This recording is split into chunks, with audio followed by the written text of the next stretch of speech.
அப்பா வாழ்க்கையில் ரொம்ப முக்கியமான ஒரு அங்கம். எங்கள் அப்பா பேர் சின்னையா.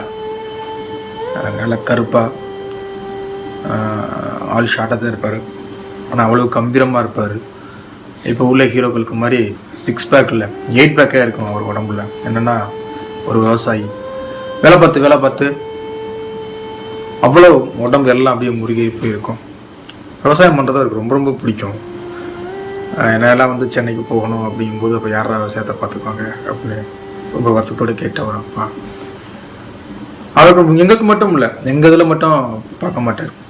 பக்கத்தில் உள்ளவங்க, பங்காளிக, மாமா, மச்சினை எல்லா வீட்லேயும் போய் அந்த விவசாயம் கருணை போடுறதா இருக்கட்டும், மஞ்சள் போடுறதா இருக்கட்டும், அது அவ்வளோ விரும்பி பண்ணுற ஒரு கேரக்டர் தான் எங்கள் அப்பா. கோபம் பயங்கரமாக வரும். வேலையில் ஒரு பயங்கர டிசிப்ளின் இருக்கும்.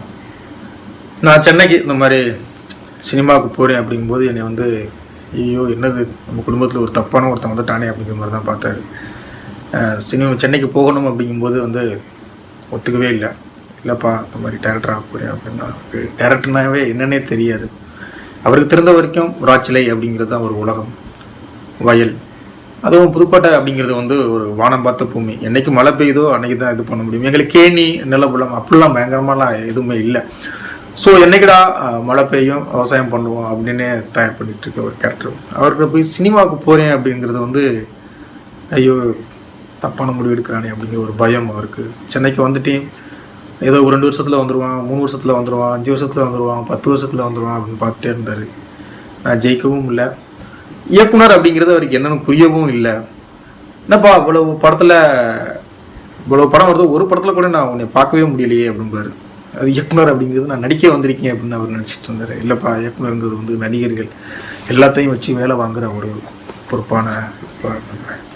அதுக்கெல்லாம் நல்லா படிச்சிருக்கணும். இப்போ நீ வெறும் +2 தானப்பா படிச்சிருக்கியா, நல்லா அதுக்கெல்லாம் உனக்கு தகுதி பத்துமாப்பா அப்படின்னு எங்கள் அப்பாவுக்கு எம்எல்ஏ பயங்கரமான ஒரு டவுட் இருந்தது.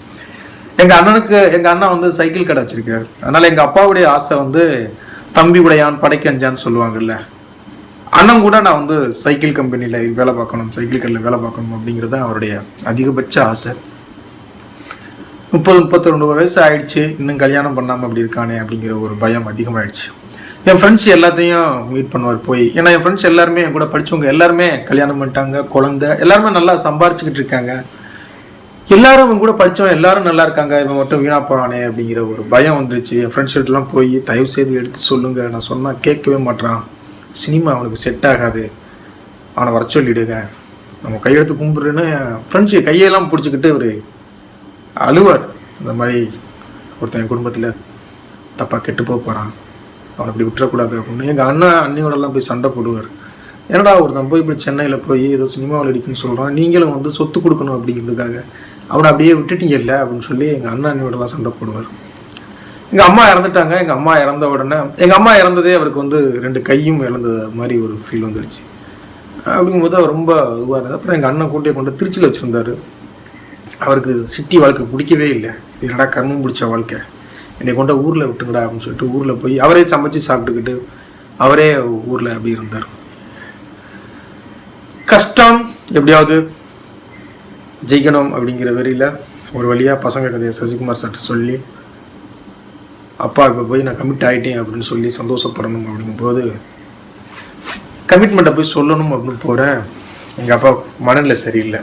நான் என்ன சொல்கிறேன்னு அவருக்கு புரியவே இல்லை. யார்ப்பா நீ அப்படிங்கிறார். நான் போய் பேசுகிறேன்ப்பா, அவங்க போய்ப்பா ராஜாப்பா சொல்லி.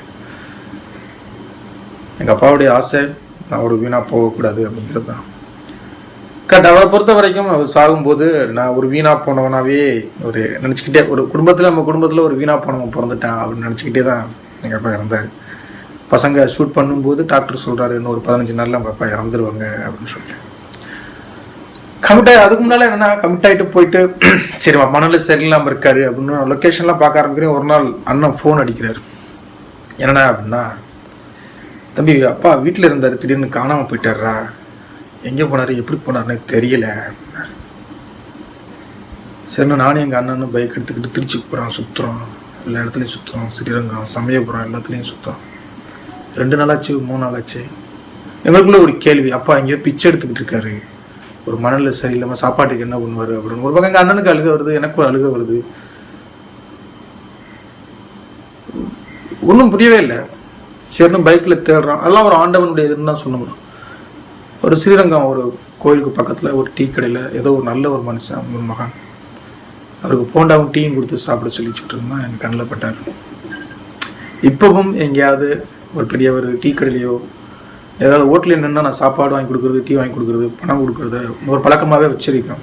எத்தனை அப்பாக்கள் இந்த மாதிரி மனநிலை சரியில்லாமையோ இடம் தெரியாமல் சேர்ந்தும் வர முடியாமையோ இருப்பாங்க. அப்படின்னு எங்கே போனாலும் இந்த செக்யூரிட்டி, நான் வந்து ஏவிஎம் கிட்ட வந்து செக்யூரிட்டி வேலை பார்த்ததுனால எங்கே செக்யூரிட்டிகளை பார்த்தாலும் பணம் கொடுக்குற ஒரு பழக்கமாக வச்சுருக்க மாதிரி பெரியவங்களை பார்க்கும்போது இந்த ஒரு பழக்கத்தை வச்சுருக்கேன். என்னென்னா அப்பாங்கிற ஒரு இதுதான்.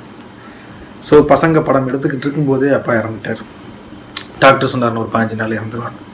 ஒவ்வொரு நாள் காலையிலையும் பார்க்கும்போது அப்பா இன்னைக்கு உயிரோடு இருப்பாரா, இன்னைக்கு உயிரோடு இருப்பாரா, இன்னைக்கு செத்துருவாரா அப்படிங்கிற ஒரு சின்ன இதுலேயே தான் பண்ணிட்டு இருந்தேன். இன்டர்வல் சீன் எடுத்துக்கிட்டு இருக்கும்போது இருந்துட்டேன். ஜெயிச்சிட்டே பசங்க படத்துக்கு நேஷ்னல் அவார்டு, கல்யாணம் பண்ணலாம் அப்படின்னு பார்க்குறோம். பக்கத்தில் பார்த்தா அம்மாவும் இல்லை அப்பாவும் இல்லை. இப்போலாம் அப்பாவையோ அம்மாவையோ குறை சொல்கிறவங்களாம் பார்க்கும்போது எனக்கு சிரிப்பாக இருக்கும். எனக்கு கூட இருக்கிறவங்க போது எப்போவுமே அவங்களுடைய அருமை தெரியாது. அவங்களை இழந்த பிறகு தான் தெரியும்.